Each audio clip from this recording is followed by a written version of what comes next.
where the rule-making power was subject to previous approval, Governor General, President, so on and so forth.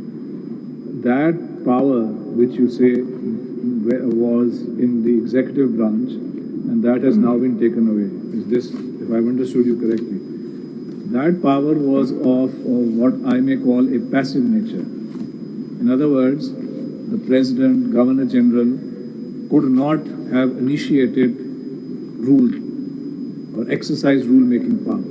It was simply you, Supreme Court, make the rules, but they've got to pass muster with the executive branch before they come into effect. So if this is the analogy that you are drawing, then why ought not the law-making power that you say vests in Parliament in terms of the word law, why should that also not, although it remains there, and as you say, it has never ever been exercised prior to being provisions, but simply something that Supreme Court has to keep in mind when making rules. Understood, sir. Barring Government of India Act, all other subsequent constitutional frameworks, constitutions that we have had, there was always legislative power. There were always, the rules were always subject to law and constitution. Our 56 constitution. 56 constitution, in fact, went a step ahead. Uski language farak hai. Ji, 170 said that until an act of parliament is made in this behalf. That's a different language. So it was actually, it went a step further. What happens after? And then subsequently 62 and 72, it says subject to the constitution and the law with the prior approval of the president. So what is happening here is, and barring Government of India Act. Government of India Act. Government of India Act was totally prior approval in his discretion, and that's about it. No, but Government of India did not have any legislative engagement at all. Yes. So what I'm saying is, if you look at it in the historical context, and I'm now focusing on the analogy that you are making, that previously there was the executive plus the legislative. The executive was purely passive as far as I can understand.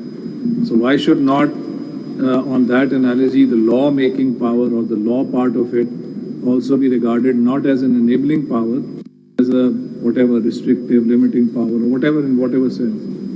One reason perhaps could be that till 1972 or when the 1956 rules were made, because there was a prior approval of the president already there, the legislature chose, and in fact, in 1956, because third schedule applied, until such time it applied when the parliament actually made these regulations to the exclusion of, in fact, the Supreme Court.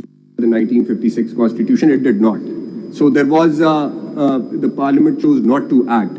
What I am submitting, my lords, is that parliament's choosing not to act or choosing not to act does not, or it cannot be inferred that the parliament has given up its right. No, but on the analogy that you make, then the fact that Parliament since 1973 did not choose to act, well, you can go back to 1962, I guess.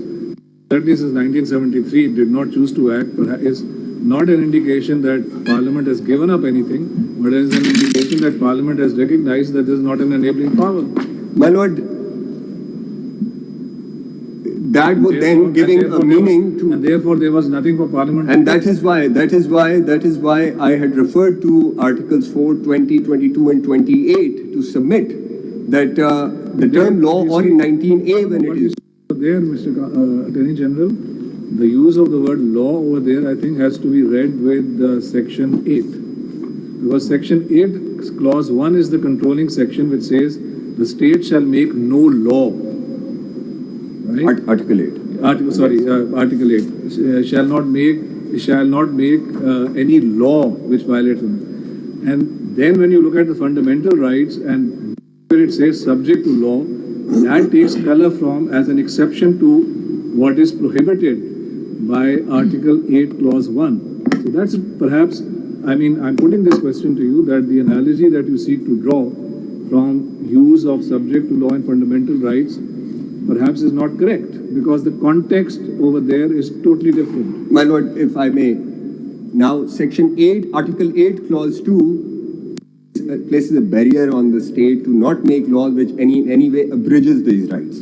But what in turn Articles 14, this language in Article 14, 20, 22 and 28 is doing is it is actually enabling the parliament. It is not actually restricting. No, restriction is there in under clause 2 of Article 8.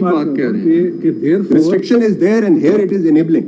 The reason why it is enabling is because it seeks to balance the overarching restriction imposed in clause 2 or 1 of Article 8. But that is not the position over here in Article 191. So the analogy that you seek to draw or the assistance that you seek to draw from the use of this phrase in those fundamental rights perhaps is not correct. What would you say to that? My Lord, the language in clause 2 of Article 8, when read with what is provided in Article 14, and if I may just now read it out. Clause 2 of Article 8. It says that state shall not make any law which takes away or abridges the right so conferred. And then, so this is a broader constitutional statement, a requirement that no laws which abridge those rights. Apparently blanket prohibition. Blanket provision. But the carve-outs in section Article 14 there. So that the carve-outs therefore are to enable. This is Yes. this is you Yes. cannot do it at all. So that may be then regarded as enabling. Yes. But even over there, it is not to destroy. It is No, that has to wait. This has to wait whether the destruction part has come into force or not, but this has to wait. But 191. When I come to independence of judiciary, this has to wait. My question still stands. 191 is totally different. No. What analogy do you, assistance do you draw from subject to law? Exactly what my Lord has just pointed out. It is enabling provision. No, but it is enabling. Enabling and in the context. Now, in the context of what you just said. उसका counter फिर क्या है ना? देखिए जो subject to law fundamental rights में इस्तेमाल हो रहे हैं, they counter balance article 8. Yes. And Article 191's counterbalances independence of judiciary. Sorry? Article 191's counterbalances independence of judiciary. So the Like independence. no law which affects independence of judiciary, and that is why I had That's your submitted, please submission. wait for this submission on independence of judiciary. That might just answer what you just pointed out. See, if you are saying the counterbalances the independence of the judiciary, that is the entire argument here. So इसीलिए उस पे जरा That wait कर लें कि मैं जब उस पे this सबमिशन करता हूँ तो that might just एक बात तो ये है कि this legislation affects independence of judiciary. मैं ये इस पे If- अभी आपकी if observation. it comes to, we come to the conclusion that that it does, then obviously the restriction that 191 places is correctly placed, number one. Number two, the word law appears in the Constitution more than 200 times. Yes. Now, are you arguing that wherever the word law is used, it is used only in one sense, and that is an enabling sense? Or is it more accurate to say anywhere where it is used, like you have just read Article 8(2) and 14 and 20 and 24, it has to be read in that context. It's one size fits all नहीं है. As I submitted. हर जगह जहाँ लफ्ज law लिखा हुआ है, इसका एक ही मतलब नहीं है. You have to contextualize मैंने it. at the outset, when I said that law's two sources, which is this positive law act of parliament and the judge-made law, so these are broadly two sources of law which the constitution recognizes, which our jurisprudence recognizes. So these are the two sources which we will apply whenever the term law appears, and then see which of the sources fits in. Now let's turn to Article 192(1) and compare it with Article 176. Before going to that article, Mr. AG, you are talking about the Article purpose. 8 of the, Mr. AG, you are talking about Article 8 of the Constitution, First, which is in chapter number 1, which speaks about fundamental rights. See, subclause 2 of Article 8 says, which takes away or abridges the right so conferred. Which right this article is talking about? The fundamental rights, my lord, in the chapter. So the Article law 9 through. Any law should not be in contravention or should not take away the fundamental right of the. Yes, so my submission was that this is the broader restriction which the Constitution places and then enables under Articles 14, 22 to then subject those rights to the laws which may be made in. Here question for you is that the law which is promulgated, present law, This takes away the fundamental right of people of independence of judiciary and to secure their right through independence of the judiciary. This is the question whether it takes away or it not takes. Yes. So that is why I had submitted that when I address the independence of judiciary and also separation of powers, both concepts sort of intertwined in the constitutional sense, so that this question might be adequately addressed at that time, and that is the barrier. Now, if my lords may kindly turn quickly to 176 first, Article 176 first, my lord. I just want to ask, because for the last 5 days there is a confusion, the using of word law in Article 191. Then if it is used, then what is the purpose? Yes. What is the purpose of using this word? Why not only Constitution? Yes, yes. Now, And learned Attorney General, it is not just law, it is subject to law. So that is what is important. absolutely, I'm coming to it, my lord. First, Article 176, need not take you lordship through it. This is about the number of judges. Now, it says that the Supreme Court shall consist of the Chief Justice and the judges as determined by an Act of Parliament. So the term used is Act of Parliament. Now, if my lords may kindly turn to Article 192, Clause 1, which is in relation to High Courts. Here it says... Which one? 192, Clause 1. Here it says the High Court shall consist of Chief Justice and so many judges as determined by law. Now, in these two provisions, there are two different terms which have been used, but what are we to make of this term law used here? To my mind, it can only be an Act of Parliament. What do you think? It perhaps can't have that other source read into it that if let's say the Supreme Court gives a judgment. You're saying it means the same thing or they means different things? My lord, in my respectful submission, in the context of Article 192(1), the term law is to be treated as But why an can't act. but why can't it mean Act of Provincial Assembly? It could be. No, it's a this It is. I thought about it.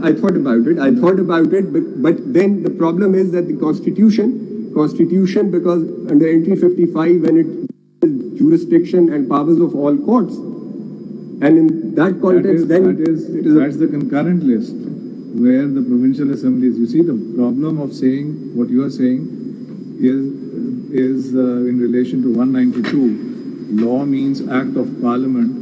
Is that it then relates to entry 58, and entry 58 says anything which is in the competence of Parliament or relates to the Federation is exclusively in the federal domain. Provinces can't make any law.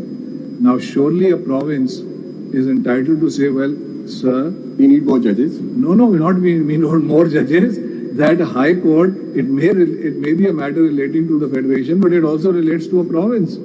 How can you relate law over there as Act of Parliament, read it with entry 58 and just wipe us out of the picture? No, but वकील साहब, मैं इस पे आगे आने लगा हूँ। इसमें एक मुश्किलात है ना। अब सवाल ये उठेगा, अगर दोनों आए तो फिर कंकरेंस है तो फिर पैरामाउंसी है। देखिए, जो क्वेश्चन दैट माय बात सुन ले, the question that my learned colleague put to you, one size fits all नहीं चल सकता यहाँ पे। Use of the word law can have so many shades of meaning. तो आप जरा इसको हम एड्रेस कर लेते हैं। इसको इट्स इजीली एड्रेस करने की जरूरत नहीं है, लेकिन I am just pointing out the difficulty. I thought about it that why can't it mean an act of provincial assembly, but that need not detain us for the purpose of Article 191, because there the Supreme Court is exclusively outside of this. Yes. So therefore, for the purposes of 191, there is a confusion here. I thought about it, but then I stopped thinking about it for that matter, because 191 के लिए relevant नहीं था. But in any event, it would be an act of Parliament, or. Why don't you say it is intentional by the framers of the Constitution that one place it is by Act of Parliament, surely there it could not be by law. So we are agreed there, I hope.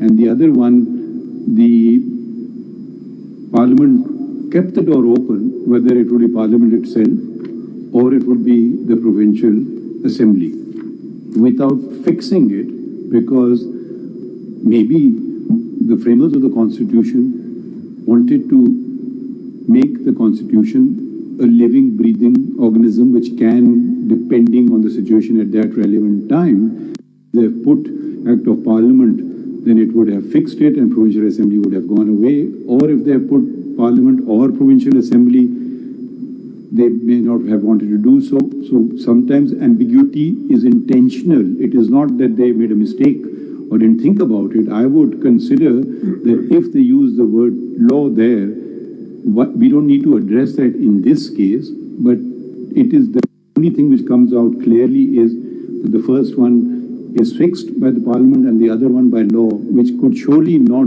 include judge-made law. And it I mean, surely, I would think that would be a stretch if we say, no, it could also include judge-made law. and I don't know. if I may, it should surely be an act. We can debate which assembly or the Parliament, that we can park it aside for the purposes of these proceedings. But what it surely does is that for the purposes of Article 191, an Act of Parliament cannot be But it's excluded. the context That's which a has to be starting seen. point. The context is cannot- relevant. I think the language is used in context. Words should don't mean, the same words can mean very different things used in different contexts. Yes. The point that I'm trying to make through The this is that starting an point Act is- of Parliament is included, is covered in the meaning of That's term the law in starting point. 191. That's- yes. 191. Now, before Attorney General, you were just referring to 192 and you said the word law is used here, but देखें उसका context क्या है? The High Court shall consist of a Chief Justice and so many judges as may be determined by law. ठीक है? अच्छा, अब उसको आगे क्या उन्होंने क्वालिफाई कैसे किया? Until so determined. इसमें क्लियरली इंटेंशन है कि जी लेजिस्लेटिव कंपेटेंस वो दे रहे हैं कि आप जब तक वो लॉ नहीं बनाते तो प्रेसिडेंट डिटरमिन करें. There is no such phraseology used in 191. It doesn't say until such law is made. there is a reason for that. Yes.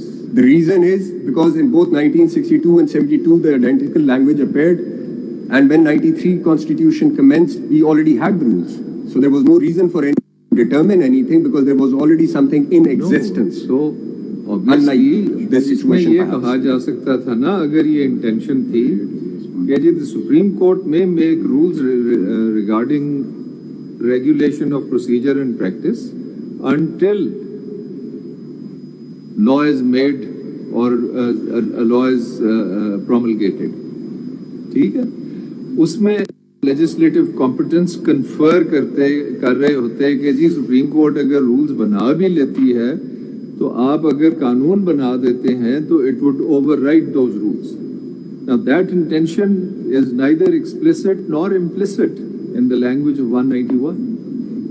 My lord, my respectful submission is that it is not so. जहां उनकी intention थी कि जी legislative competence grant करने की, वहां legislative competence expressly grant की है.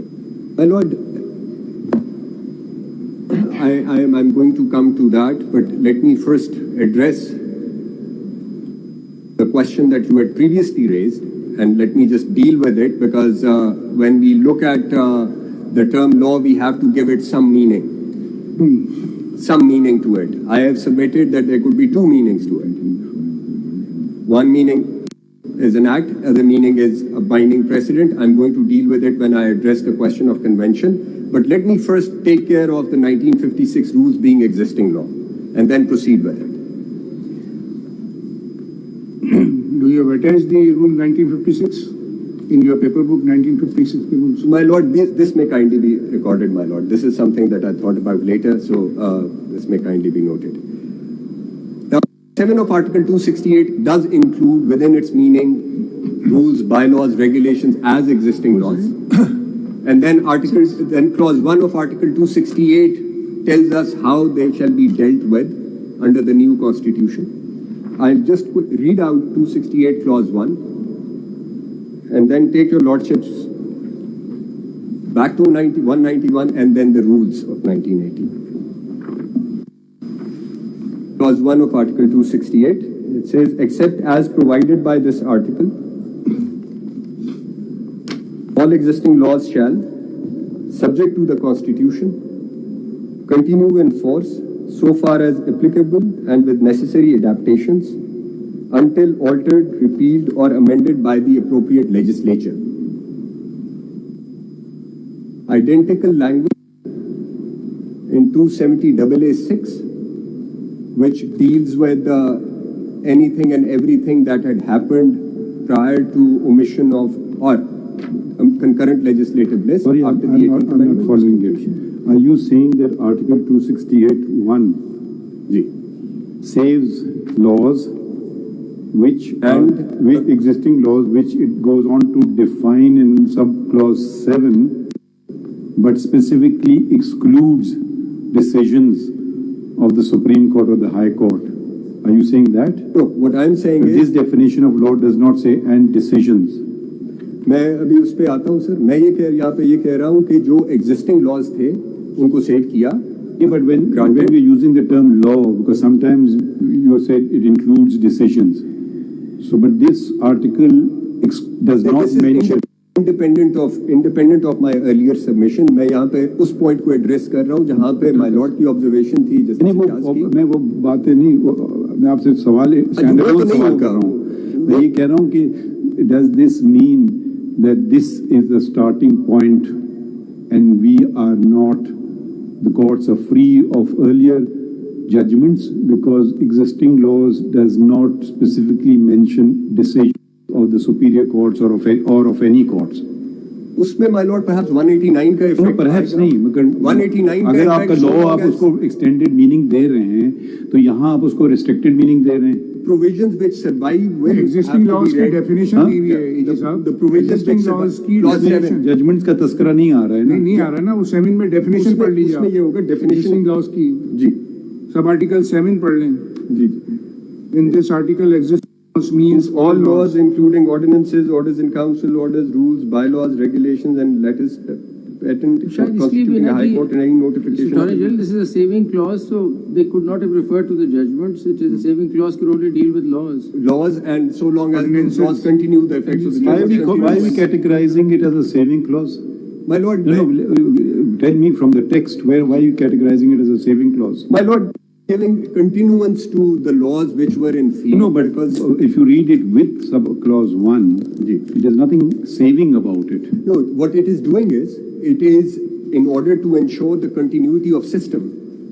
It is Part of the permitting those laws to if that is the continue till such argument, time. if that is the argument, then continuity of the system surely requires judgments to be sustained as well.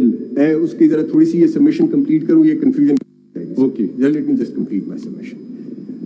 My lord, my submission, and then let me just now state what my submission is before I come to explaining it.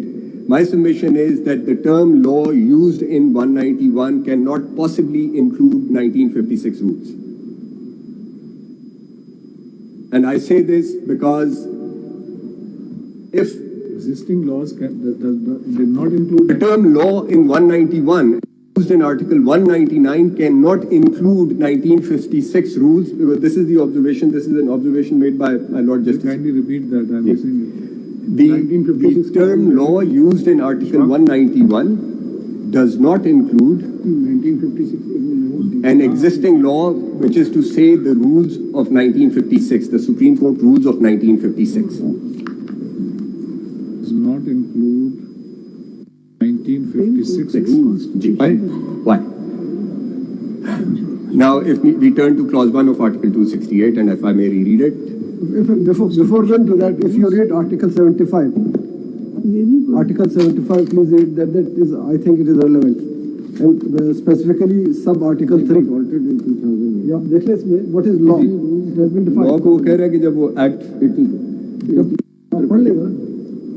जी मैं उस No, this, मैं आ जाऊँगा. under sub-Article 3, it is stated when the President has assented to, it is deemed to a bill, it shall become law and be called an act of Parliament. Yes.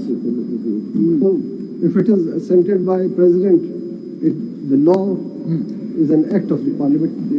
मैं सिर्फ sir ये तो मैं ऐसे eight out बता चुका हूँ. मैं इस वक्त उस क्वेश्चन को एड्रेस कर रहा हूँ जो ये आया था कि जी एग्जिस्टिंग लॉ बिकॉज 56 के रूल्स एग्जिस्टिंग लॉ हैं एंड 191 के नीचे वो लॉ की उसमें आ जाएंगे एंड देयरफॉर जो हमने सुप्रीम कोर्ट ने रूल्स बनाए हैं they are perfectly all right, they could only be Mr. Attorney General, if I have understood you correctly, you say the term law used in Article 191 does not include the 1956 rules.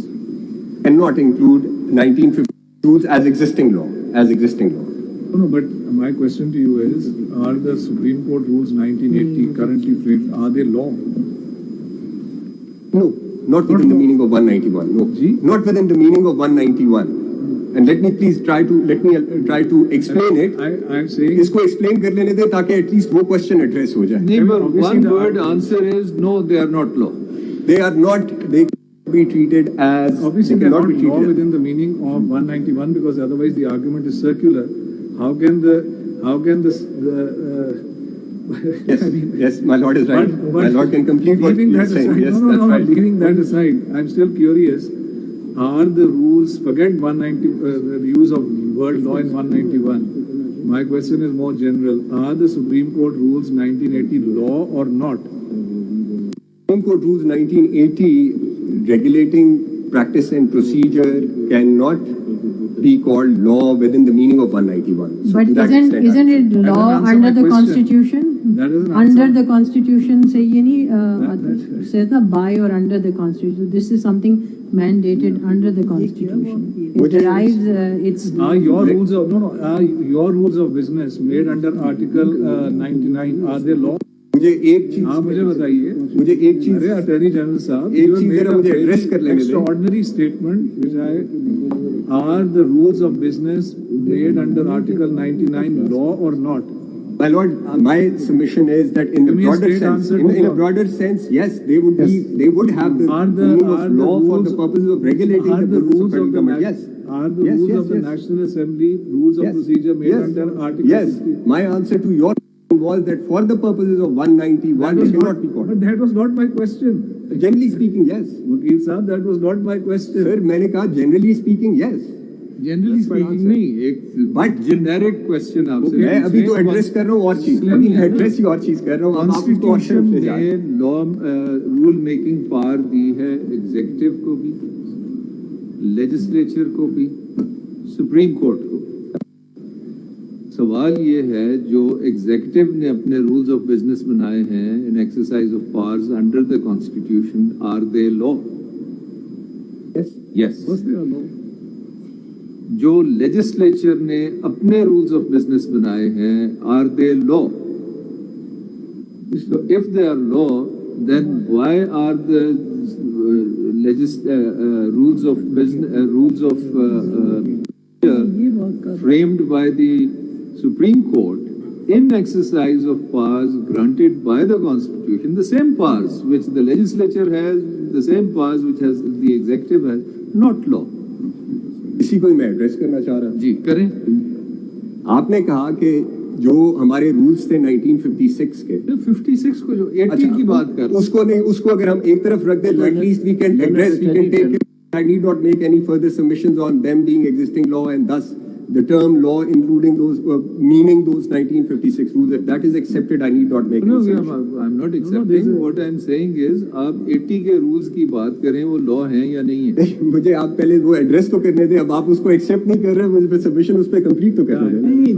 If I've understood you correctly, you say 1980 के जो rules हैं वो under the term law आते हैं. However, in the context of 191, you cannot consider them as law because then the entire Contradiction process, है. then there will be contradiction within the letter of Article 1. Absolutely, absolutely, my lord. And यही contradiction है जो उस argument में है या उस point में है कि जी वो because existing laws में आते नहीं, थे. but Vakil Saab, एक जरा kindly, Attorney General sir, you're making, speaking for myself, an extraordinary submission, so I want to be sure. Now, you say 1956 rules are not existing law, but you say that the Supreme Court rules of 1980 No. are law in the broader sense of the term, right? Please rephrase me. Let me rephrase myself. What I said was that they would be existing laws. They would be existing laws covered under 268(7) but they can be termed or treated as law within the meaning of term law used in 191. That's what I'm मैं saying. समझ गया हूँ बात, but still I'm.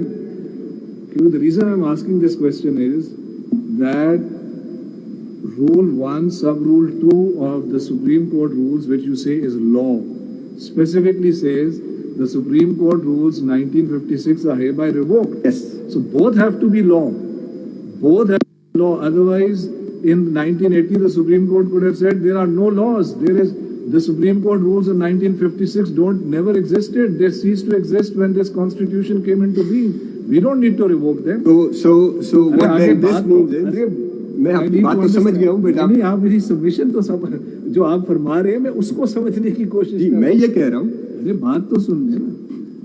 आपने जो article 268 पढ़ा, that says subject to Constitution.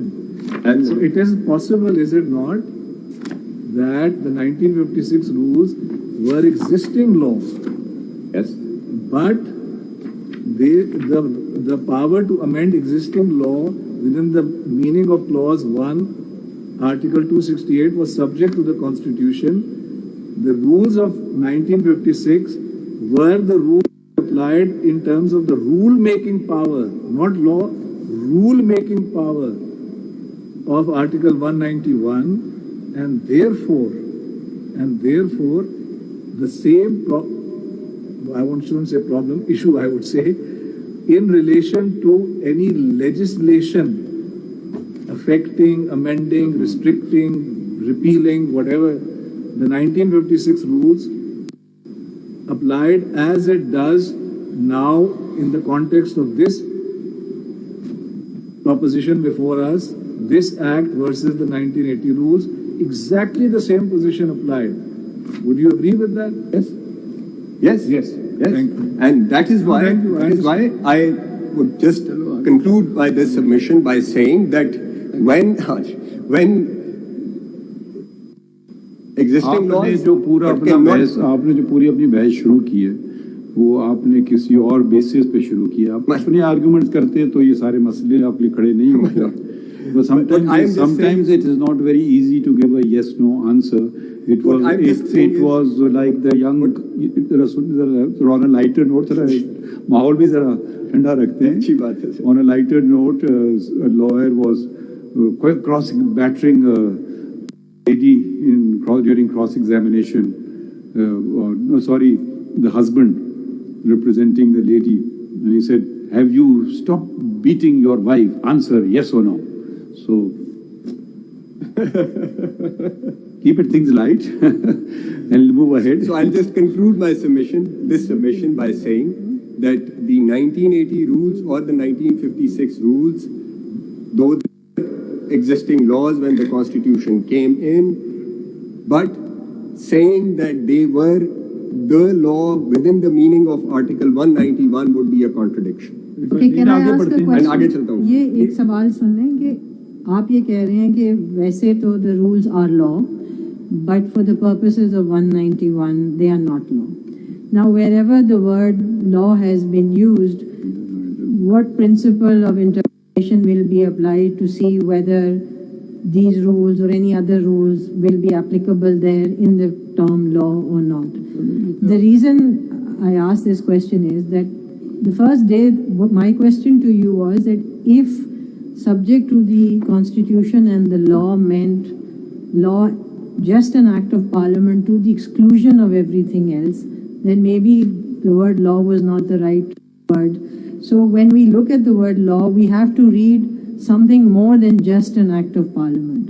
So the act of Parliament is there, but other things are there. Now you are saying उसमें से आप ये rules निकाल लें because यहाँ rules नहीं apply होंगे. Then in some other provision rules डाल दें because वहाँ rules apply होंगे. So there doesn't appear to be any principle of law that one is following on the basis of which one would determine where to use what part of law. Isme, learned Attorney General, since this discussion is in the context of Article 191, can we construe Article 191 that the rules may be made by the Supreme Court subject to the rules that it will make? This is the simple question. फिर You इसमें see, एक बात it और भी है इसमें। automatically excludes the that will be made. My Lord, this Because it is in the this has context already of made an Article observation 1. and that इसमें sums एक it बात up. एजी साहब और भी है, what I understand from the questions of the learned colleagues, that is subject to the constitution and law. Obviously, the Supreme Court may make the rules.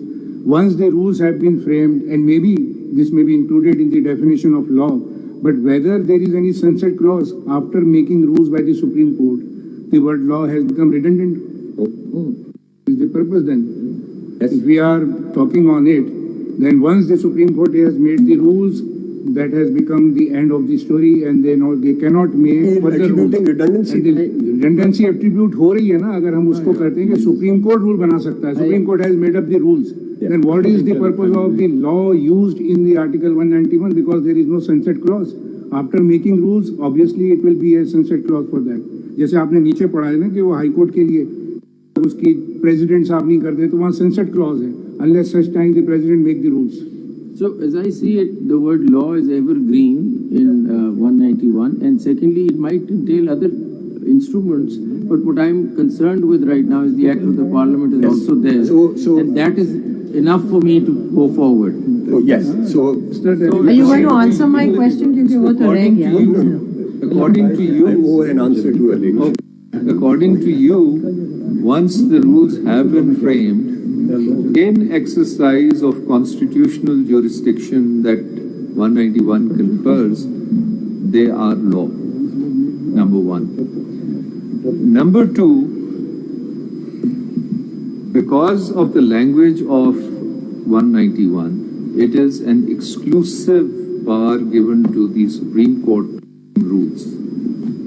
Where does the Subject to the Supreme Court may make framed rules. So the Supreme Court frame rules. and subject to the law and the So Constitution? what you're saying is, once this law has been made or framed by the Supreme Court, can a subsequent act of the Parliament trump it or modify it or render it redundant? My Lord, there is no fetter, there is no restriction under 191 on Parliament's power to make any amendments, barring one, which is that it should not in any way undermine independence of वो तो judiciary. standard test वो लगेगा ना, extended test है, उसके अलावा there is nothing in the language of 191. अगर मैं आपकी बात समझ So पाया हूँ, if you invert the Ladyship, my Lord is not letting me answer equation, the question. So. if you invert the equation, the same thing can be done by the Parliament, the same thing can be done by the Supreme Court. Both can make the law as far as practice and procedure is concerned. So you say there is no fetter on the power of the Parliament to amend the rules that the Supreme Court makes. Yes. So if you invert the equation, then there is no fetter on the power of the Supreme Court to amend the law that the Parliament makes. But then it's subject to. Subject to what? Law. Subject to law, law वही है ना, आप कह रहे हैं ये भी law है, वो भी law है. No. So then there is an नहीं, interaction of two laws. The interaction. Or a conflict of two laws. There can't be interaction to two laws. In that broader sense, Constitution also is a positive law. We can't possibly say that. The Parliament that makes law that you're saying subsequent. Parliament is the lawgiver, my Lord. Let's acknowledge it. Hold on. It stands on a higher pedestal. Parliament is the lawgiver. ये बताइए तो separation के ऊपर जब बात करनी है, मैं वहां तक अगर पहुंचा तो यही बात करूंगा कि Learned Attorney General, ये बताइए अगर ये आपका आर्गुमेंट मान लिया जाए कि ये बता दें कि 191 का मकसद क्या था. Learned Attorney General, ये बताइए, if under the obligation under the convention, the Parliament makes a law that all jail appeals shall be fixed within 1 week from the day they are presented, will they not prevail over any of the rules made by the Supreme Court? Yes.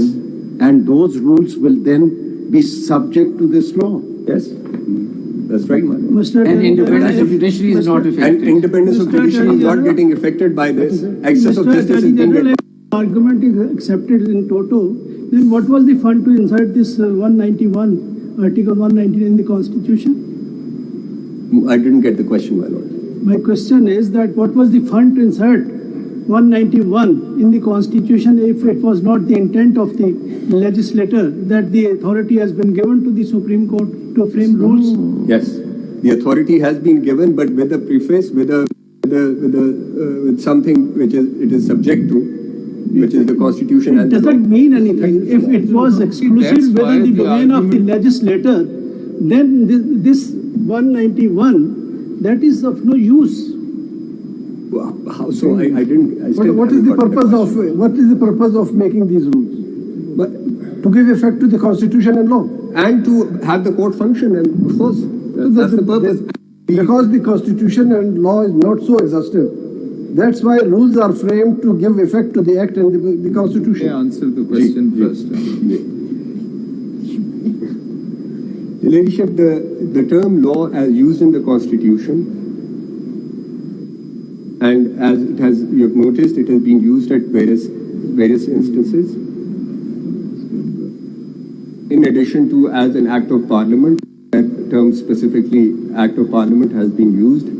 We will look at the provision, and from the provision we'll call out what that term then implies, in the sense that, as I've submitted, which source of law is it referring to, or which source of law does it capture? Whether it is exclusively, or in the context of that provision, be termed as an act of the appropriate legislature, or would it also include how the courts have expounded that law, and that law is also applied insofar as that's concerned. But for the purposes of Article 191, my respectful submission is that an act of parliament as law cannot be excluded. I accept your argument that it cannot be excluded. The question is that if it can't be just an act of parliament, it has to be something more. So when you argue on the strength that just look at it as an act of parliament, because it's included, it's enough to proceed forward and say, yahan se competence dikhte. That's where I have difficulty. That when it's just an act of parliament, then there is a definite word used that by an act of parliament. Here the word is law, so it will clearly mean more than just an act of parliament. Why are you reading it to the exclusion of everything else? And Mr. Attorney General, I see it this way, that we are reading it as an exclusion to the other thing because the question is of competence. Yes. So I'm not concerned about the other instruments. I'm concerned about the main instrument, that's the act of the parliament. And we'd be concerned perhaps with the other instrument, if I may just complete, with the other instrument, if there is any conflict between this instrument and some other principle which the court may have laid down, and I'll address that. If I may have a clarification, if I understand you correctly, what you're saying is the rule-making power conferred on the Supreme Court by Article 191 is law, but the source of law in respect of the word used over there, that's the source of that law is not the rule-making power.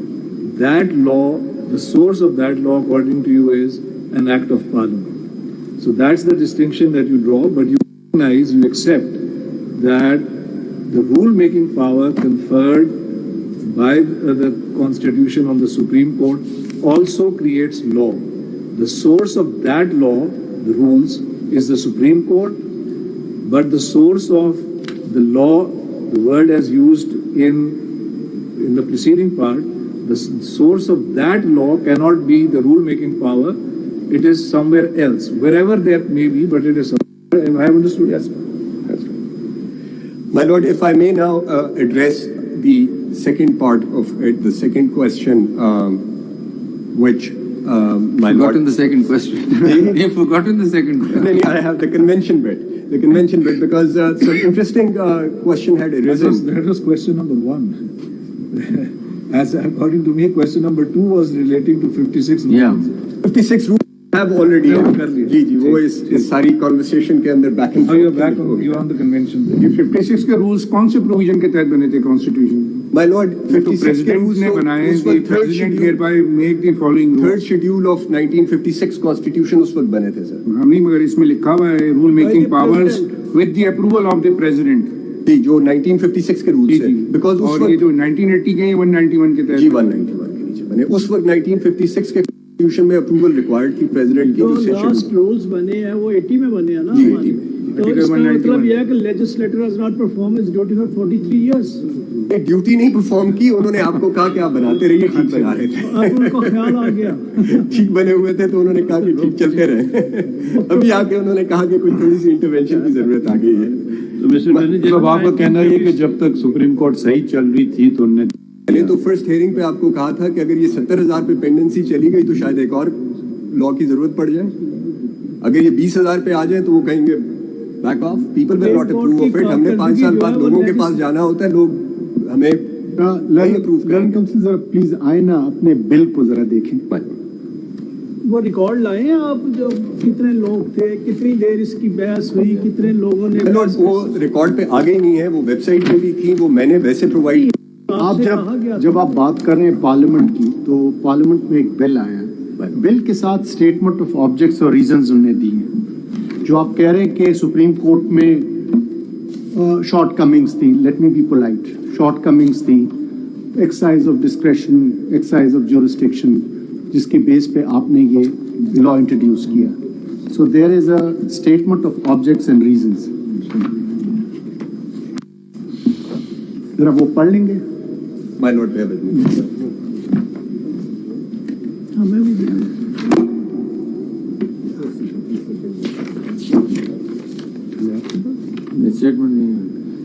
I'll read it for you.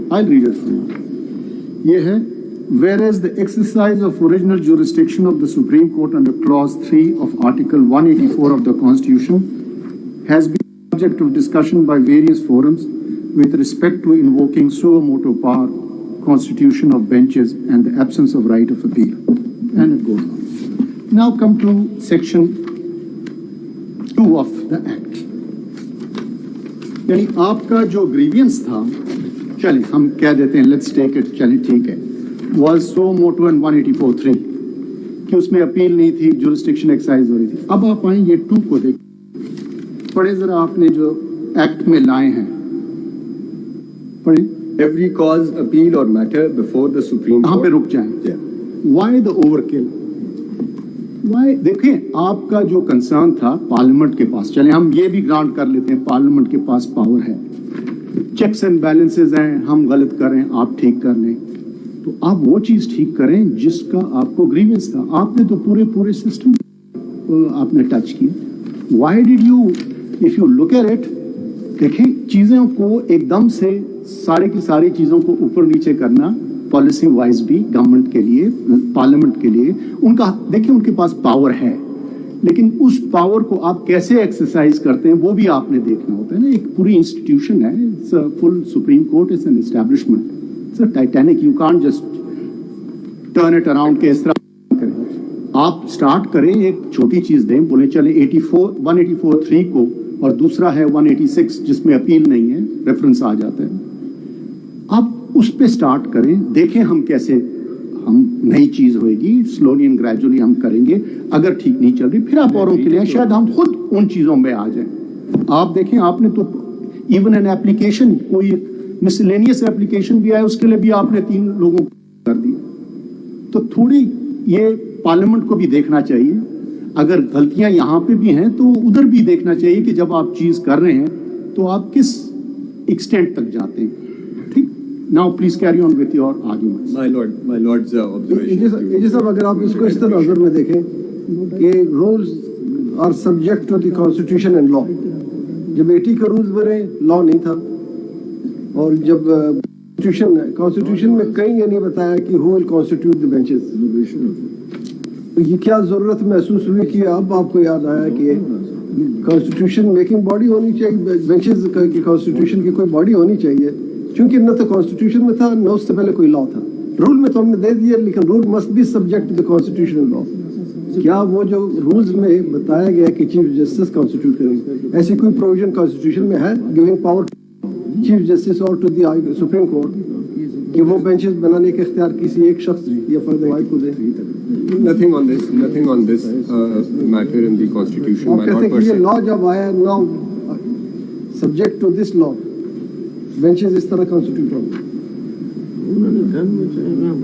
The constitution does not obviously deal with the subject matter, at least to the extent of section 3 and 4, obviously the Constitution does not provide any procedure in that sense.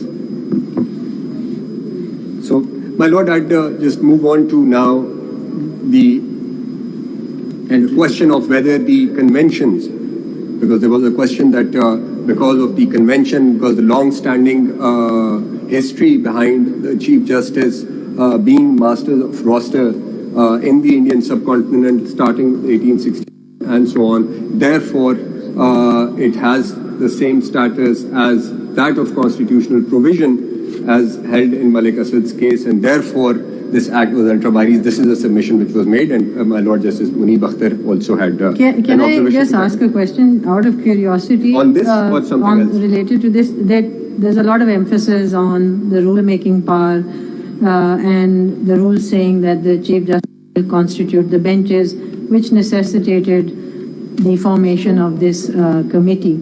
So does that mean that the rest of the rules are all right and nobody has any issue with them? There's no need for any interference. There's no delay being caused because of those rules. There's no need for anything extra. Everything else is fine. It's just this one particular rule that is bothersome, and that is what is coming out of this discussion. Because as was mentioned yesterday, even to the extent of who will call a full court, it's not in the Constitution, it's not in the rules. There's ambiguity, and there's been a lot of discussion about how a full court has not been called. Even you didn't think that that was also something necessary to regulate? I'm just trying to understand that where did this emanate out of? Only one issue has been highlighted in the entire set of rules. Not just one. I mean, the non-fixation of applications where urgency is sought. I mean, it takes months at end. The matter doesn't get fixed. You know, I can tell you from my experience at the bar, I mean, we file applications for early hearing every month. And, you know, there have been instances I had pointed out, people in jail appeals, when they came up for hearing, people had already been executed. This court acknowledged it. So it is not that, you know, there is this act only addresses the question of master of roster. There are other aspects also. The provisions of this act are mandatory or directory? It has a mandatory effect. It has a mandatory effect. So if something that these rules, this act requires the Supreme Court to do, and for some reason it is not done, what is the consequence?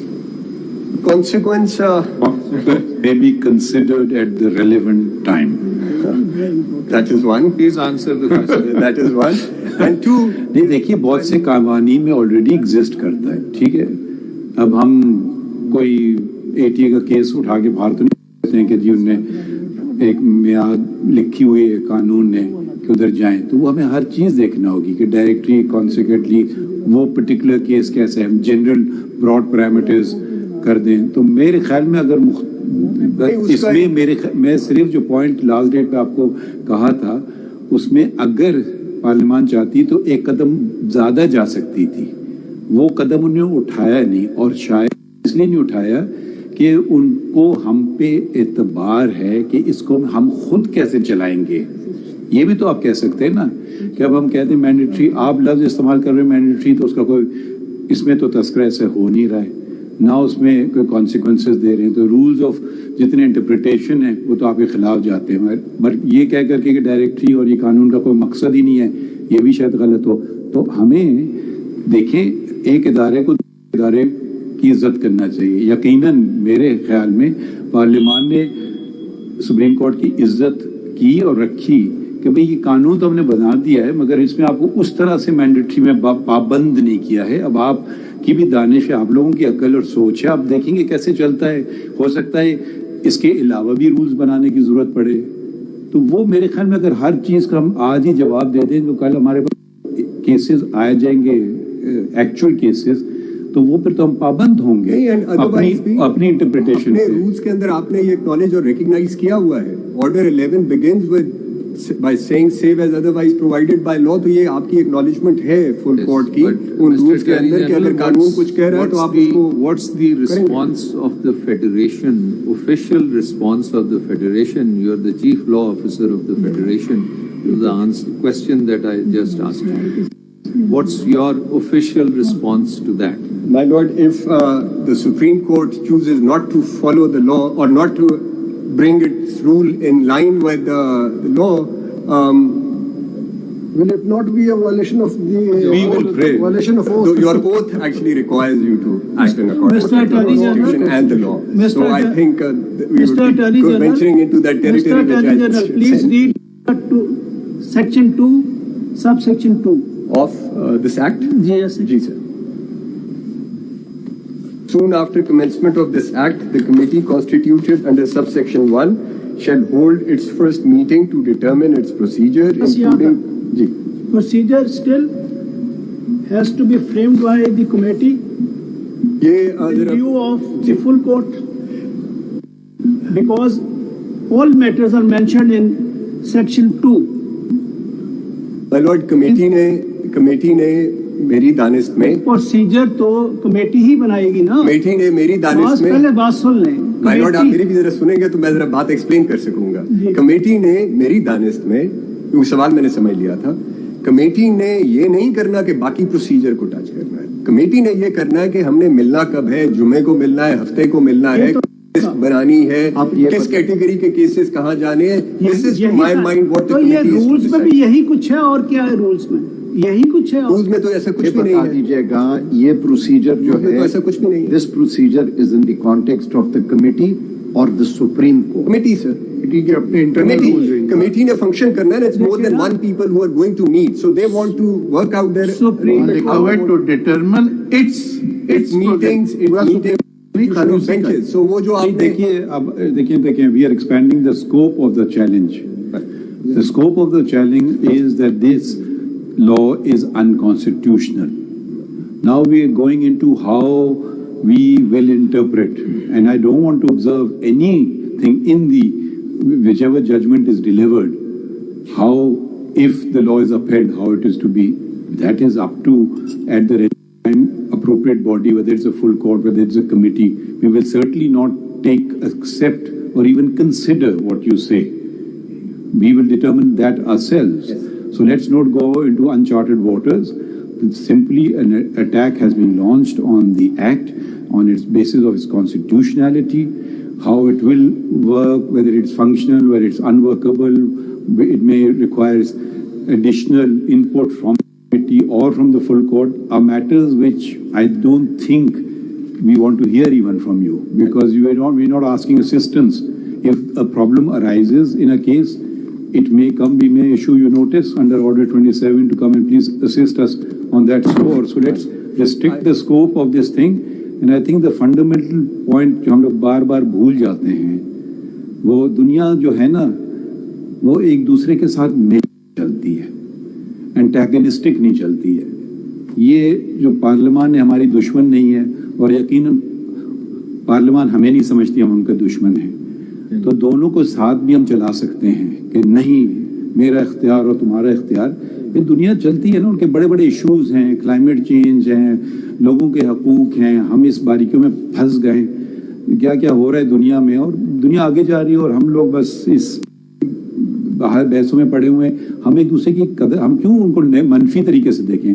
हम कह सकते हैं हाँ आपने कानून negative implication दें कि आपने गलत किया, भाई शुरू तो करें इस बात से कि आपने सही किया है, हाँ इसमें कोई गैर आईनी बात है वो हम देख लेंगे, उसको यहाँ तक ख़त्म कर दें। तो इतना हमें लड़ाने की कोशिश ना करें एक इदारे को दूसरे इदारे से। मैं तो कहता हूँ, अंग्रेजी में पता नहीं उर्दू में कैसे कहेंगे, लिव एंड लेट लिव।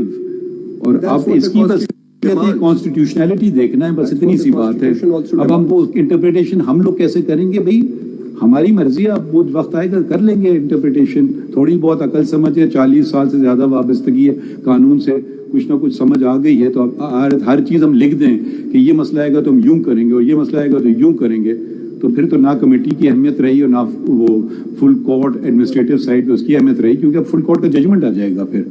फिर तो बिल्कुल आपने हमें पाबंद कर दिया और हमें स्ट्रेट जैकेट में डाल दिया। उधर हमें ना ले जाइए, आप सिर्फ फोकस रखिए आईन पे जो अटैक हुआ है। My Lord. Grateful. My Lord, now to constitutional conventions, if I may begin my submission on that. My Lord, my respectful submission is that our constitution in its text does not recognize any convention. It does recognize customs or usages having force of law, but not the conventions. And I say this because conventions in historical sense, Article 8 clause 2 and then Article 203B in federal Sharia courts is clause C, which also uses the phrase customs or using having law. I'll come to that in due course. What are those customs or usages which have force of law? I refer to a statute of 1872. My Lord, the conventions are a feature of an unwritten constitution, which is that of the United Kingdom. It is acknowledged by the English courts that the conventions may be the reasons for having those conventions, acting upon those conventions may be so strong that not acting upon them might elicit response from the people. But the conventions by themselves do not abridge the Parliament's power to legislate to the contrary. And if so done, the courts cannot hold them unconstitutional. There are two judgments to the contrary what I am submitting.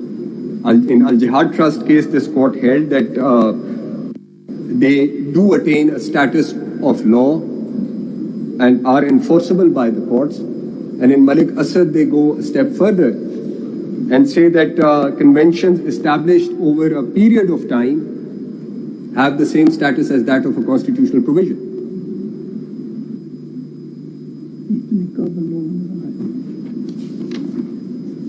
My Lords, and with the benefit of addressing the full court and those judgments not having the binding effect, if I may take your Lordships to the critique of the two judgments by late Justice Fazil Karim in his book titled Judicial Review of Public Actions, Second Review, Volume 1. I'll place the copies before your Lordship. Judicial Review of Actions. What edition is this? My Lord, this is second edition. I think he was one of the finest writers of Pakistan law. Each book is, I've always gained a lot from reading Justice Fazil Karim's books. Volume and Page 95. This is volume 1, my Lord, page 95. I placed photocopies of the relevant pages. Page 95. His skill was to explain complicated things simply. Absolutely. 95. 95 now towards the bottom, my Lord. The last paragraph, but I'd start with the last, the second sentence. It was settled. Page 95, sir.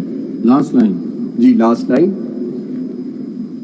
95, last line. It was settled in Federation of Pakistan versus United Mills Limited, PLD 1997, Supreme Court 397, that the expression law means positive law, that is to say, a formal pronouncement of the will of a competent lawgiver, and did not include what are mere legal precepts and theories.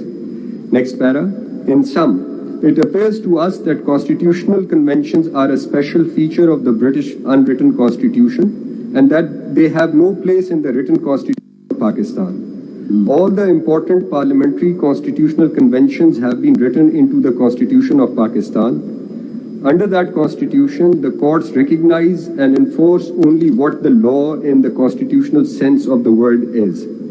Then, if we may say with great respect, Al-Jihad Trust case, PLD 1996, Supreme Court 324, and Malik Asad Ali case were the product of a period of unfortunate tension between political organs and the judicial organ of the state of Pakistan.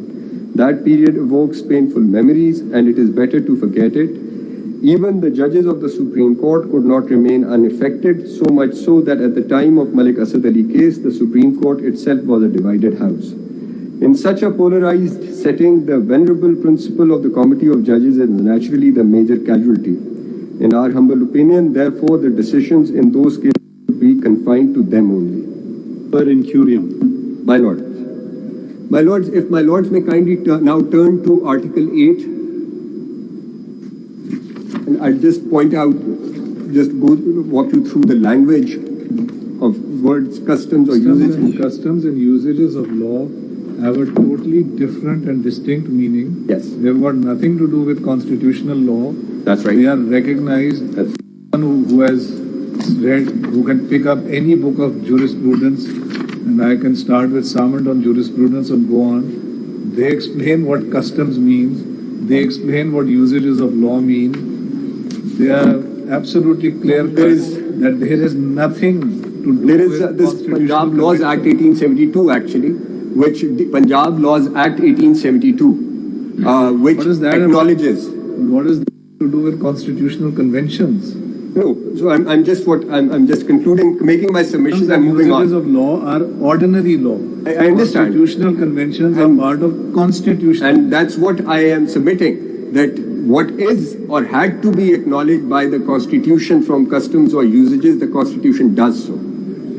Otherwise, as some genre of what exists, the Constitution does not say that conventions will be part of the Constitution. The Constitution actually incorporates them. So whatever, as Justice Fazil Kareem just says, that the written Constitution actually What about the acknowledges them, accepts what them, about- builds them into the body. Well, first of all, the fact that there are some constitutional conventions which are incorporated in the context of the Constitution, that is premised that there are constitutional conventions. In fact, there are certain articles of the Constitution which perhaps abrogate constitutional conventions.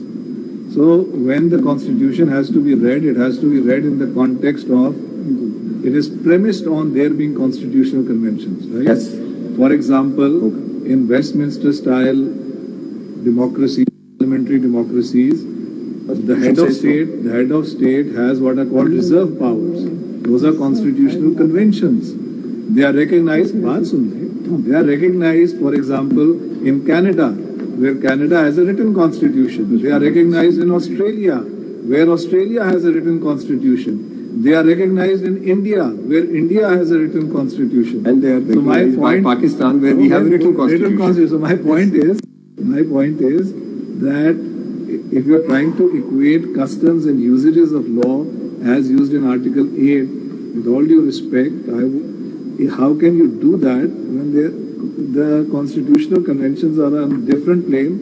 And as you have very rightly pointed out, there are two judgments of this court now of some standing where the different view has been taken.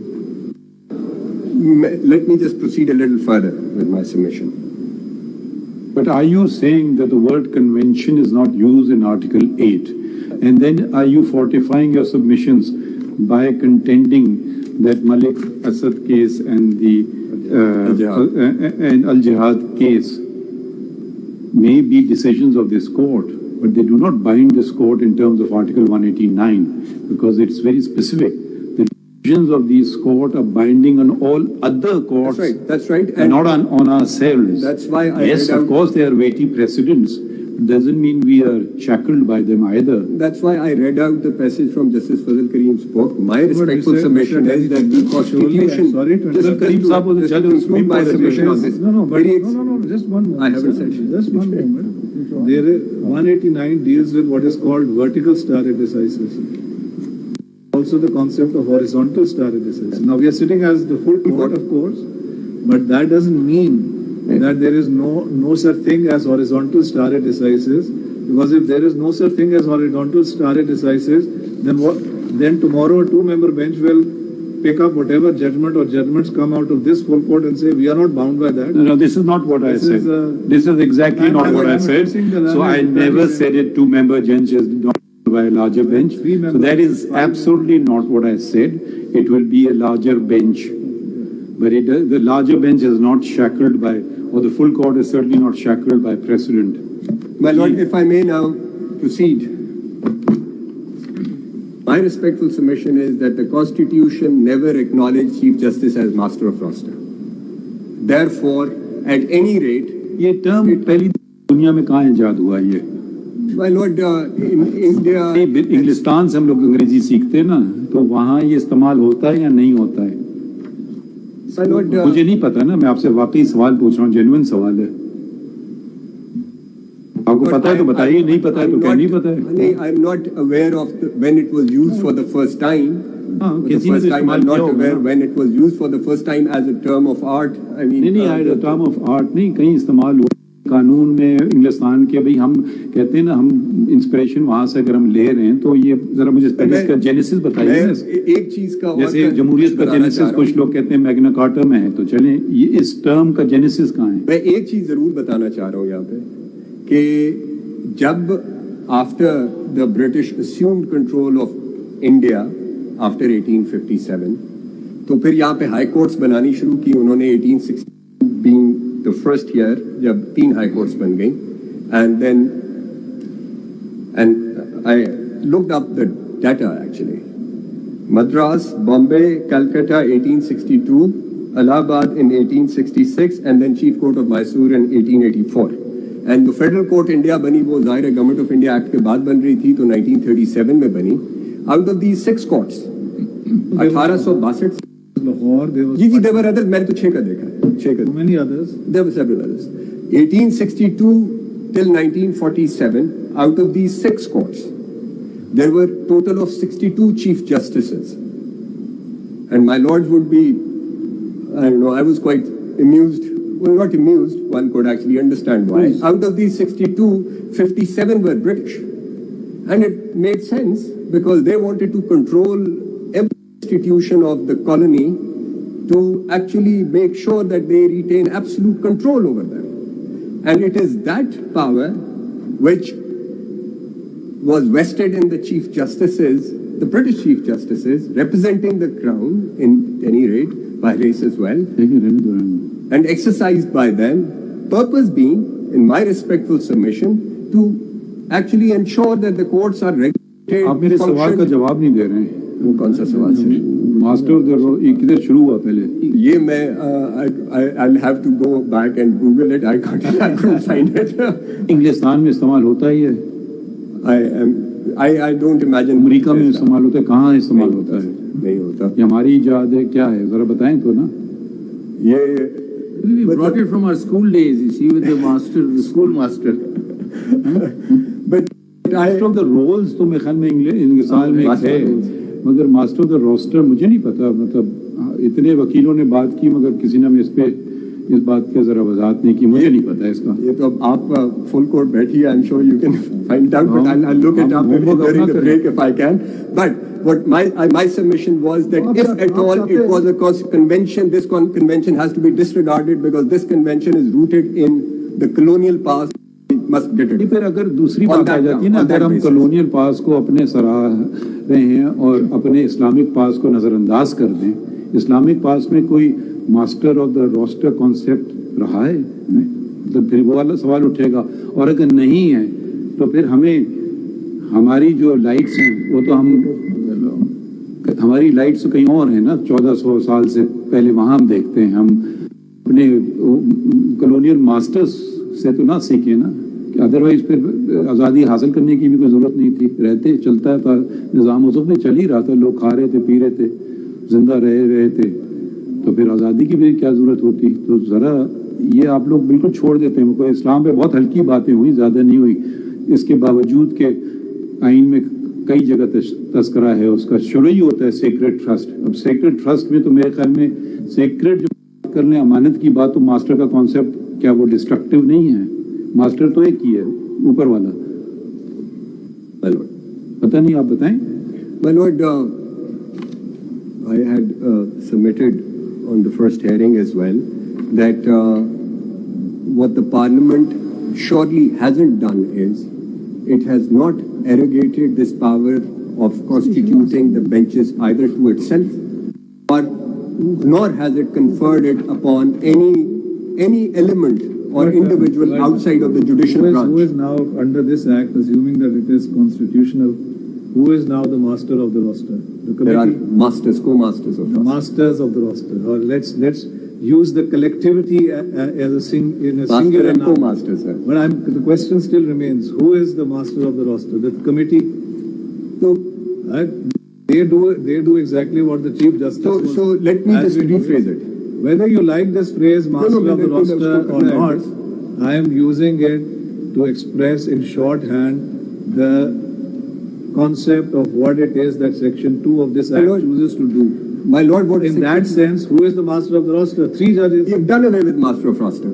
concept. 3 judges ना? No, it's a collegium now. Ji? It's a collegium now. अब ये भी तो You've जवाब done away with the आप concept ये भी of तो जवाब master. देंगे कि कोई नहीं Already है collegium, हाँ? इतने जज्बाती होने की जरूरत नहीं, मैं थोड़ी सी बात कर रहा हूँ, जज्बाती तो मैं होता ही नहीं से। आप जज्बाती ना हो. नहीं, Let's call it a committee. But the committee. It was just a statement. 3-member committee जज्बाती नहीं. देखिए ये भी एक सोचने की बात है कि 1947 के बाद से हमारे पास 56 का आइन आया, 62 का आइन आया, 73 का आइन आया, interim constitution I. Consciously, deliberately, the people of Pakistan expressed a will to follow models that were existing, that go back to the Government of India Act, colonial, that go back, if you go further back in history, to the British North America Act of 1867, Canadian Constitution, colonial. So 4 times or 3 times the people of Pakistan have made it. I exclude the 1962 Constitution because that was a Not colonial. no, because In a different way. no, because that said, now therefore I, Field Marshal Muhammad Ayub Khan, give to the people of Pakistan this constitution. 56 constitution and 73 constitution don't say that. They said we the people give this constitution to ourselves. That's the reason. So let's not go into what is colonial and what is not colonial and remain focused over here. Collegium, committee, whatever you want to call it, of 3 judges now controls all the affairs. Okay? You say that is good, that is progress. I put it to you, well, why not the full court? Put it in the hands of the full court. Why should, for example, if one judge, if I don't agree with that, by the way, what I'm about to say, but if one view is that 15 minus 1 is 14. 14 is are in thrall of the Chief Justice. Now 15 minus 3, 12. 12 judges are in thrall of 3 judges. If the committee is 5 judges, 10 judges are in thrall of. अरे भाई फिर कर देना full court. जो चीज हमारे rule making power की practice और कन्वेंशन है फुल कोर्ट ही करेगी. ठीक है, अगर पहलों ने नहीं किया चले अब कर दें. अगर किसी को शिकायत है कि जी पिछलों ने नहीं किया चले अब कर दें. किसने रोका? आपके कानून ने रोका है. आपके कानून ने मुसल्लत किया है. With all due respect to whoever the because जजेस कम एंड जजेस गो, whoever is for the time being member of that collegium और कमिटी. आप देखिए, आप जो बातें कर रहे हैं ना, आप उसकी विद ऑल ड्यू रिस्पेक्ट, अब ये मेरी आपसे मुअद्दबाना गुजारिश भी है और एक क्वेश्चन भी है. आप फिर उसी को अंडरमाइन कर देते हैं कह के कि जी 1 मैन, मैं अगर अगला लफ्ज नहीं इस्तेमाल करूंगा तो 3 मैन और person, I am sorry to the जजेस सिटिंग ओवर हियर, और 5 पर तो मैं खत्म कर देना भाई. हम खुद कहते हैं भाई हमारा फुल कोर्ट करती है ये काम, प्रैक्टिस और प्रोसीजर सुप्रीम कोर्ट का कहते हैं. आपने अब हमें जकड़ दिया और आप कहते हैं जी दिस इज प्रोग्रेस. हमें तो पता नहीं था कि आप देखिए अटॉर्नी जनरल साहब, अटॉर्नी जनरल आप ये प्रोग्रेस है या नहीं है, हमारे सामने तो सिर्फ आईनी सवाल है जो जज साहब ने भी पूछा हुआ है कि बस मेरे हिसाब से तो एक ही सवाल बनता है कि ये कानून आईनी है नहीं, अच्छा है बुरा है, उस पर भी तबसरे हो सकते हैं. बहुत सारी राय दी गई हैं, कोई समझते नहीं अच्छा है, कोई समझता अच्छा है. चलिए ठीक है, उससे फर्क फिर भी नहीं पड़ेगा. ये कानून बरकरार नहीं रह सकता है अगर ये आईनी नहीं है, खत्म. और चाहे कानून जो भी अच्छा हो बुरा हो फिर भी बरकरार रहेगा अगर आईनी है, तो बात तो वहीं आके ठहरती है. मगर अगर वजूहात पे जब जाते हैं ना कि क्यों किया, तो क्यों किया में तो फिर बहुत सारी वजूहात हैं और वो जहां तक बताई गई हैं और मेरी जाती राय में एक अच्छी वजूहात दी गई हैं. अब उनकी नीयत क्या थी, नीयत तो कोई नहीं देखता है ना, वो तो ऊपर वालों की नीयतों में आप नहीं जाते हो ना. वो लोगों ने कलमे पड़े जब उनका गर्दन तलवार के नीचे थी, तो मगर फिर भी उन्हें पढ़ लिया तो बात खत्म हो गई थी। तो अब हम उधर नियतें क्यों जा रहे हैं? हम सीधा आईनी बात है, छोटी सी बात है, इसका इतना हमने लंबा इसको खींच रहे हैं, अच्छा है बुरा है, ऐसा है क्या वैसा क्या है। तो और दूसरी बात है कि आप एक दूसरे को लड़वाएं तो नहीं, आप एक इंस्टीट्यूशन को दूसरे से। भी हम उस इंस्टीट्यूशन की कदर करते हैं और हम चाहते हैं कि वो हमारी कदर करें और कोशिश करें एक दूसरे, वो हमारे कानून जो बनाए हम उनको सराहें जहां तक मुमकिन है, और वो हमारे फैसलों पे अमल करें। इतनी सी बात है। Attorney General, entry 55. Entry 55. अब I think अब separation and independence we move on to entry 55. आगे बढ़ेंगे। You see, as the Honorable Chief Justice said, there is one question. I had posed two questions. The stages, well, they are the stages of the same question. The first question was, you have to show that the Parliament is competent. It is a question of competence. But the probe doesn't end there. Even if the Parliament is competent, some provision of the law is in conflict with the Constitution, it can still be struck down. So I stand corrected. दो question थे, ठीक है। You would not only have to answer the question of competence, you would also have to take us to each provision and justify that it is not in conflict with any provision of the Constitution. So keep that in mind and please proceed. My Lord, with laws, I thought their constitution is assumed. The party shows that this provision is unconstitutional, and then I defend that provision.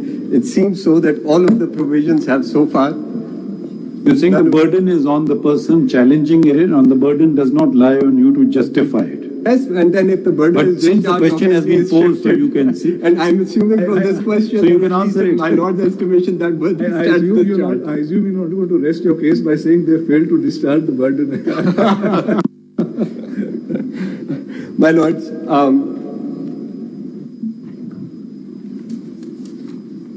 now with this question, I actually wanted to move to entry 55, but this question is something I'll come back to. I'll then come back to it because Please appeal ki baat hogi. go at your My own Lord, pace and according to your own if my Lords, if I may take your Lordships to entry 55 now, and my reading of entry 55. अच्छा, पहले ये वजाहत कर दें, क्योंकि एक राय है कि 55 है, दूसरा है 58 है, दूसरा है, तीसरी राय है कि 58 है, मगर 58 ना भी है तो 55 फिर भी है। तो आपका क्या स्टैंड है? मेरी राय में, as far as section 5 is concerned, it is rooted in entry 55, and the other provisions are to be construed under Article 142A, read with 58, and then back to 191. So what? As far as entry 55 is concerned, it may be read with 175 clause 2 and entry 55. What was read very with 142A. aptly put by your predecessor in the line of arguments, Mr. Faisal Siddiqui, that it's a ping-pong effect. It goes from 58 to 191. Back to Article 58 is a gateway. I mean, 142, where everything starts, takes you to the list. 58 brings you back to the Constitution. 1 through 57 keeps you there. So that is how I see. I see how the Constitution is functioning. So entry 55, my lords.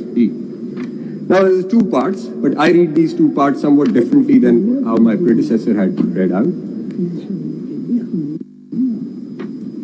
I'd read it first toto, and then I'd submit how I read it, and then make my submissions. Jurisdiction and powers of all courts, except the Supreme Court, with respect to any of the matters in this list, and to such extent as is expressly authorized by or under the Constitution.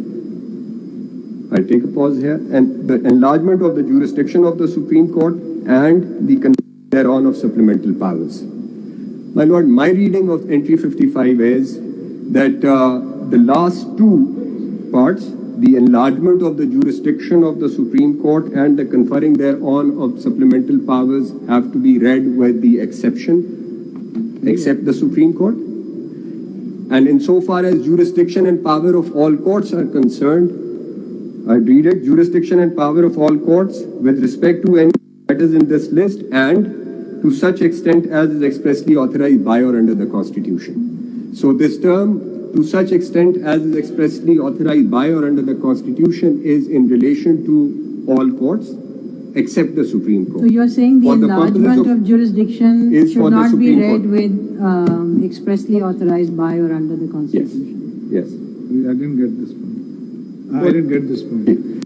What you're saying is, as far as the Supreme Court is concerned, the enlargement can only be done where there is specific authorization.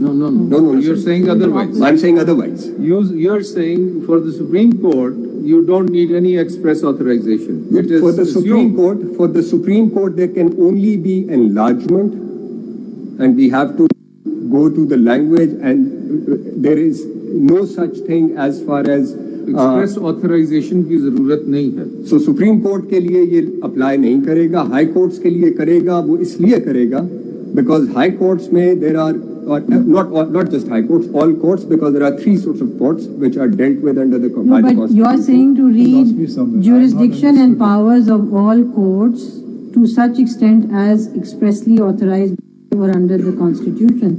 With respect to any- Yes, so you're saying read the jurisdiction and powers of all courts with expressly authorized by the So Constitution. let me just Where is it expressly authorized by the जी वो Constitution? मैं उस पे आऊंगा. I would read with respect to any of the matters in this list and this is in conjunction with to such extent as is expressly authorized by or under the Constitution, and then the comma is separating what is to be done in so far as Supreme So there's no restriction on enlargement of jurisdiction as you read. of the Supreme Court. What happens to expressly authorized by? I have not. No, this in my respectful submission, this is something which relates to the High Courts, Administrative Courts, and Federal Sharia Court. Okay, so you mean the bar is lower for the Supreme Court and No, there is a higher for the reason. other No, there is a reason. Because as far as jurisdiction and power of all courts are concerned, it can be done through statute, but only to such extent as is expressly authorized by or under the Constitution. No, but then. And in relation to the matters in this list. Because that can be curtailed. Yes. But in case of the Supreme Court, its It can't be jurisdiction cannot curtailed, and if let me just walk you through Article 199 and then 212 and then just. Let me read this entry 55 just to make sure I have understood, because I'm sorry, I'm still having some difficulty here. So as you read it, jurisdiction and powers of all courts except the Supreme Court with respect to any of the matters listed in this court And to such extent as is expressly authorized by or under the Constitution. so the and used after and used and the No, there is no enlargement, the enlargement of the jurisdiction of the Supreme Court and the conferring thereon on supplemental powers. That you say is separate from this. So as Justice Attar just pointed out, you're saying that it actually turns on the word enlargement because there's a specific thing that the power could be given, that is enlargement. So we don't need to worry about any extent or anything because it's merely Supreme restoring, Court's- enlarging, it's not reducing, it's not altering, it's enlarging. So that's as simple as that. So It as doesn't have the... Your reading eliminates the word and, surely, and from. from the text. So there are two ands here. One is So after first the one- list, No, the first one. the and, yes. Jurisdiction and, sorry, the first one is jurisdiction and powers of all courts With except respect to any of the matters in the list with any and, of the matters of the list. and, नहीं, अगर आप अब आगे जो चीज आ रही है पीछे से जोड़ रहे हैं तो ये and तो फिर eliminate हो गया and के साथ वो conjunctive हो रहा है ना सर? and नहीं In conjunction हो रहा है ना? And to such extent as is authorized by under the Constitution. And it makes it disjunctive. and की तो जरूरत ही नहीं रहती ना My lord. अगर इतना पढ़े jurisdiction and powers of all courts except the Supreme Court with respect to any of the matters in this list to such extent as is expressed authorized by or under the Constitution. Is there any grammatical problem with this? Is there any grammatical problem? No, it would have No. been fine, yes. So therefore, on your reading, and is eliminated. No. And becomes redundant. And makes sense only if it creates the break and then relates such extent as expressly authorized by the Constitution to what is following. आप समझ रहे हैं ना? What is following? अगर आप and की जरूरत नहीं रहती ना आपकी रीडिंग पे। तो एंड की जरूरत देखें। अब यहाँ पे दोबारा पढ़ता हूँ, चलिए दोबारा पढ़ते हैं। On that count, my lord, and जो है उसके बाद दोबारा पढ़ते हैं ना, दोबारा पढ़ते हैं। और अंडर के मैं इसकी आपको कॉन्स्टिट्यूशन में भी लेके जाऊंगा to make sense of it. Jurisdiction and powers of all courts except the Supreme Court with respect to any of the matters listed in this, any of the matters in this list, to such extent as is expressly authorized by or under the Constitution. Full stop. Is there any error, any grammatical